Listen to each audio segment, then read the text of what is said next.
At 67, Angela Kelly, the Queen's closest confidant and personal dresser, has finally broken her decades of silence. Behind those palace walls, she witnessed moments no one else ever saw, scenes that were intimate, unexpected, and deeply human. What did Queen Elizabeth truly feel when the world's eyes were fixed on her? How did she carry her solitude through the hardest stretches of her reign? Angela's revelations step past royal protocol and lift the curtain on the real woman who wore the crown. Leave a comment with a 1, and stay tuned, because this is a story the royal family never wanted told.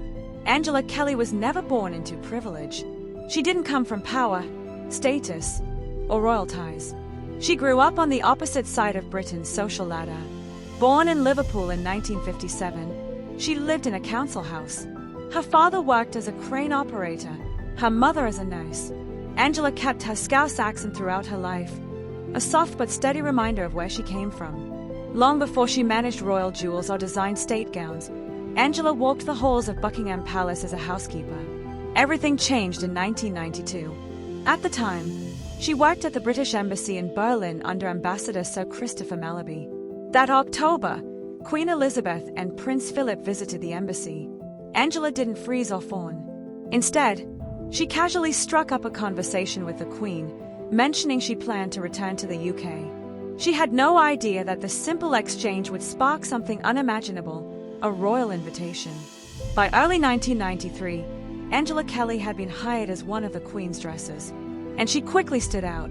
Within just 3 years, she was promoted to senior dresser, stepping into the space once filled by Bobo MacDonald, the Queen's lifelong companion and dresser since childhood.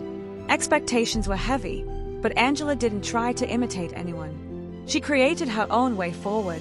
She didn't simply arrange clothes or choose fabrics. She listened, she observed, and, slowly, something rare began to form. A bond. A real one. In a world built on walls and rules, Angela found a way to bend them gently.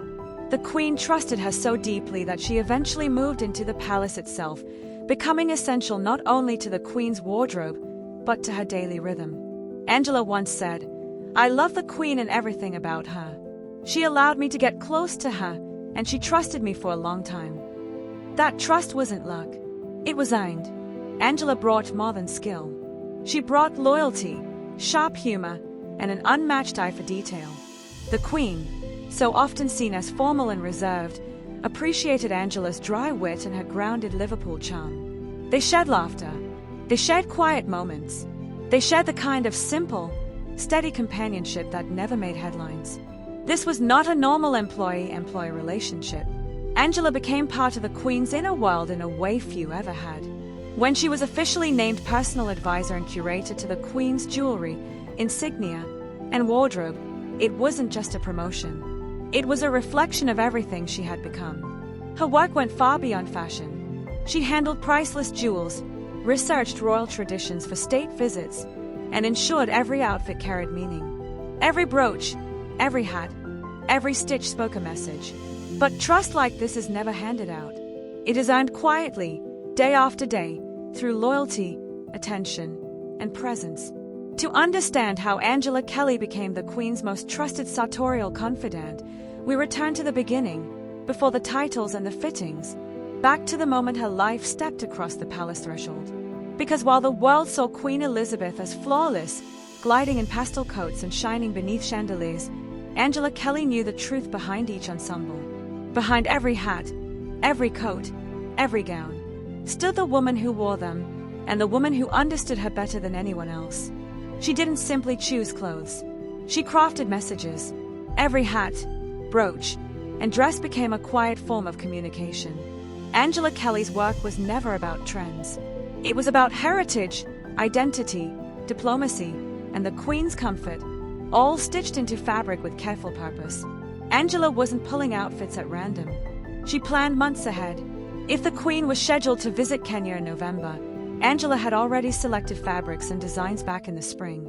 Colors, cuts, and materials had to suit the climate, the culture, the event, and the Queen's own ease. Nothing was left to chance. Everything was measured. In her book The Other Side of the Coin, Angela revealed that the Queen's bright wardrobe wasn't just a preference, it was a necessity. Light blues, bold purples, radiant yellows. These colors made her visible in enormous crowds, whether viewers were watching from balconies, behind barriers, or on televisions across the world. Fashion wasn't the goal. Strategy was. But dressing a queen wasn't only about creating the new. It was about honoring the old. Angela often used fabrics dating back decades, some from as early as 1961. Rolls of silk, lace, and brocade stored in the royal vault weren't forgotten. They were revived. Queen Elizabeth disliked waste and believed in value. If a fabric was beautiful and durable, she saw no reason it shouldn't be used again. Angela's role was to blend past and present, turning timeless materials into modern garments fit for a 21st century monarch. She did it with quiet pride. One of Angela's most touching recollections involved the Queen's shoes. Long ceremonies required comfort, but new leather could cause painful blisters. So Angela wore the shoes herself, walking palace corridors until the leather softened. No one asked her to do it. It wasn't written in her duties. She simply knew it made a difference. That was the essence of Angela Kelly's work, the small, invisible acts of loyalty that shaped the Queen's day. Inside the palace, Angela's workspace wasn't chaotic or glamorous. It resembled a high-end archive. Every outfit was catalogued with handwritten notes, fabric swatches, and photos, each labeled so the Queen would never appear at a major event in the same full ensemble twice. Yet reuse was never forbidden. Angela often refreshed older garments by changing buttons, trims, or hemlines. The wardrobe shifted gently over time, much like the Queen's reign. Her approach to accessories was just as precise. Angela laid out options for brooches and hats, offering suggestions rather than instructions.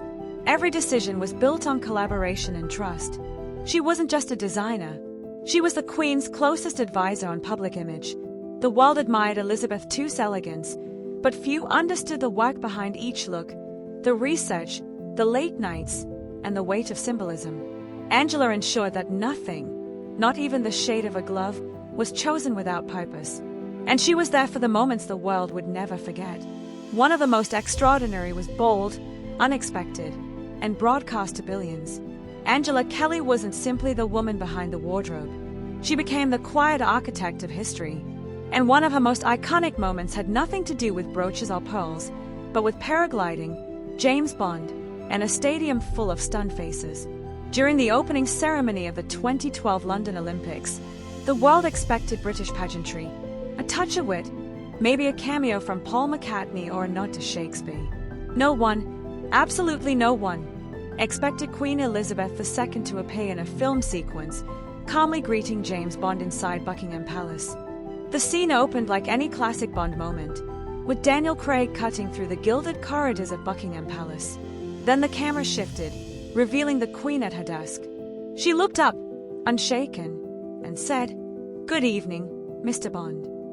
In that instant, the monarch became a film star. The sequence grew even more daring. Bond and the Queen were shown boarding a helicopter, soaring across London, and parachuting into the Olympic Stadium, with a stunt performer making the airborne leap. Seconds later, when the Queen appeared live in the royal box, the stadium exploded with applause. It wasn't just funny, it was historic. The moment revealed a modern, surprising side of the Queen, and behind that decision stood a trusted figure, Angela Kelly. Angela understood the Queen's dry humor better than anyone.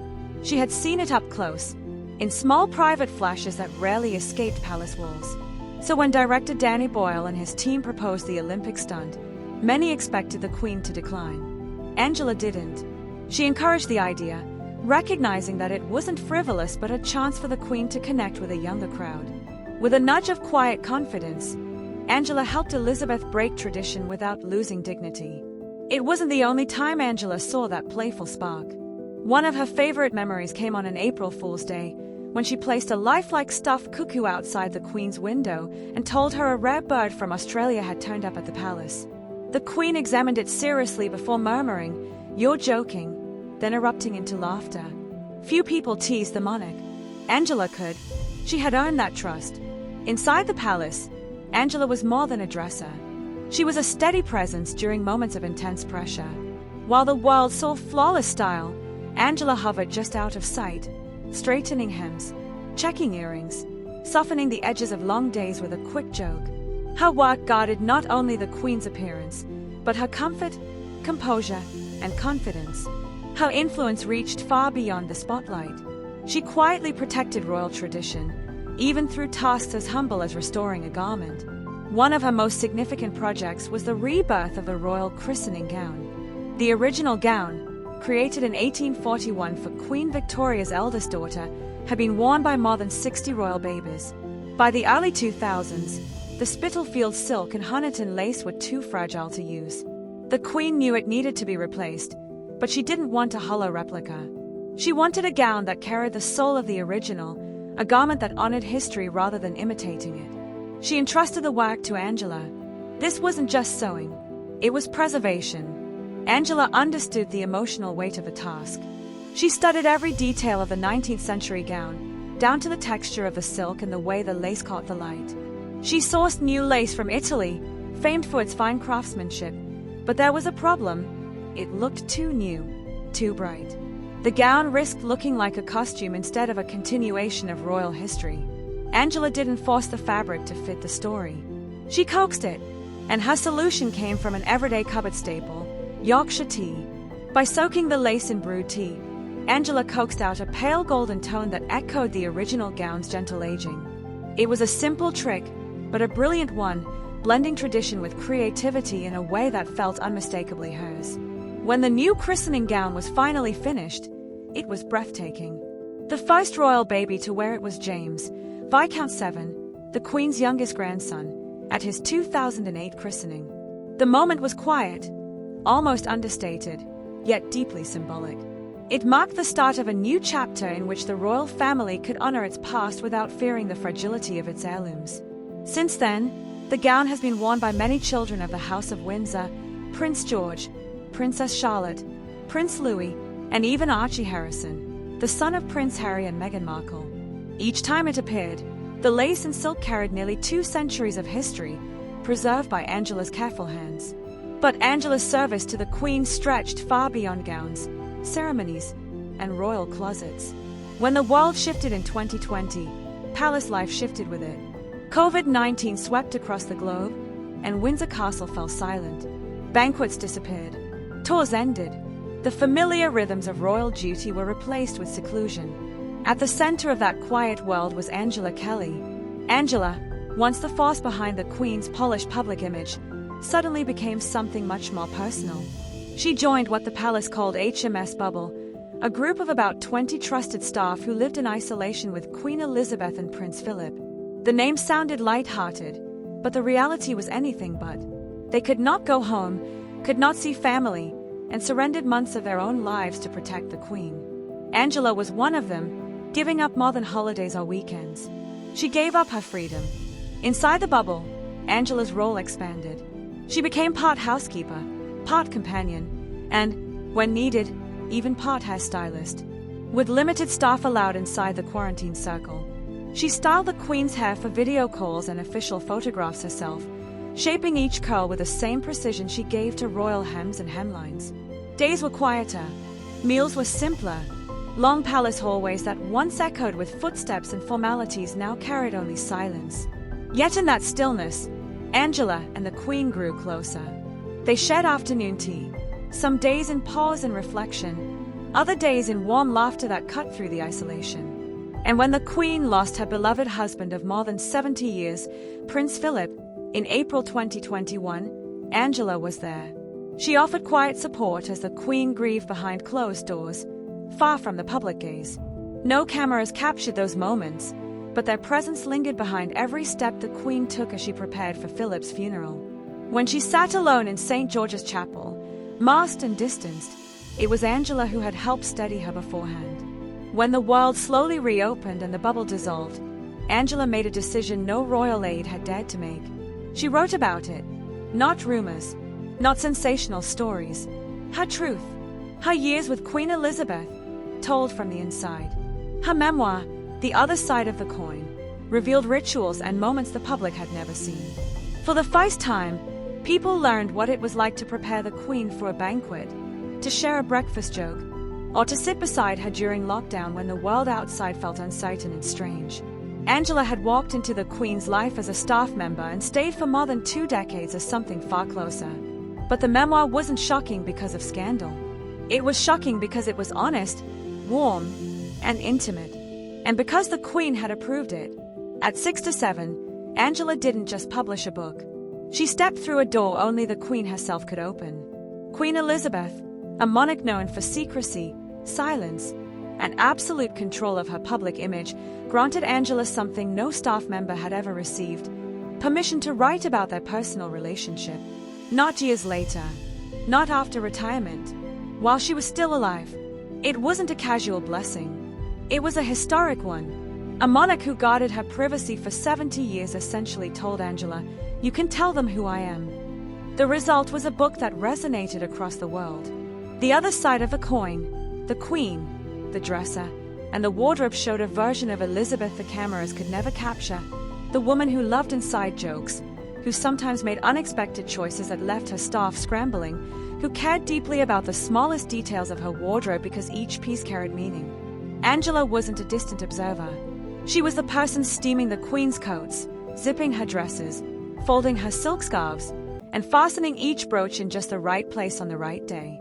She knew which colors the Queen avoided, which gowns carried memories, which accessories shaped her mood. She didn't just dress a monarch. She helped reveal the woman beneath the crown. She even helped break in the Queen's new shoes, pacing the palace halls so they would never pinch Elizabeth's feet. But more than comfort, Angela understood the Queen's moods, her rhythm, and the quiet pockets of time when she needed nothing more than silent company. For decades, Angela was the shadow at the edge of royal photographs, the figure just out of frame. With the Queen's blessing, she stepped into the light to reveal what those unseen moments truly looked like. But that step wasn't simple. The royal household had lived under unspoken rules for generations. Do not speak. Do not reveal. Do not cross the invisible line. Even with the Queen's permission, breaking that silence felt like walking on thin ice. Angela knew some would object. She knew palace traditionalists would bristle. Still, her loyalty wasn't to the whispers of courtiers. It was to the Queen, and the Queen had been unmistakably clear. "It's time they see this side of me." The memoir reached far beyond dresses and glittering state dinners. It revealed Elizabeth laughing over wardrobe mishaps or choosing a brooch not for protocol, but for its emotional weight. Angela's stories placed readers inside the room, watching a real woman prepare for another day in the world's most demanding role. The public loved it. The book became a bestseller, praised for its warmth and honesty. Yet not everyone clapped. High-ranking courtiers whispered disapproval. Some said Angela had grown too familiar. Others claimed she had been granted too much access. A few hinted she had drifted too close to the spotlight. But Angela wasn't chasing fame. She wrote with care, respect, and with the Queen's explicit approval. Maybe that is why the book struck so deeply, and why it stayed such controversy. It wasn't the end of the story. It was a beginning. There was still something the world didn't know, something only Angela had witnessed.